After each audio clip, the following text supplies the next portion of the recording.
嗱，今日就同大家講九宮飛星啦，因為都差唔多新年啦。但係我想同大家講啦，九宮飛星其實咧係會每一年都會變嘅。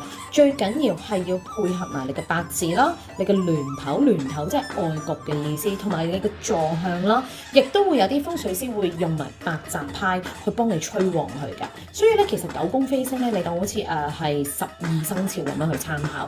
如果你真係想更加好嘅話咧，你可以咧揾翻你嘅風水師去幫你去佈局啊。好啦，咁我哋講一啲好嘅位先。嗱，咁好嘅位咧就係喺東南面，東南面就係九子度啊。嗱，九子本身就係代表桃花喜慶嘅，不過而家已經九運啦，咁所以呢一個當旺星亦都係財星嘅意思。嗱，呢一個位一定要保持乾淨，又或者我哋可以貼九封嘅。嗱，咁當然要擺錢啦，九封嘅利是封，紅色或者粉紅色黐喺度就得啦。又或者可以買盤啊，9支、8支或者6支嘅泥種蘭花擺喺嗰度，可以長擺嘅。其實呢一個位蘭花嘅話，即係擺足一年啊。如果佢謝咗你。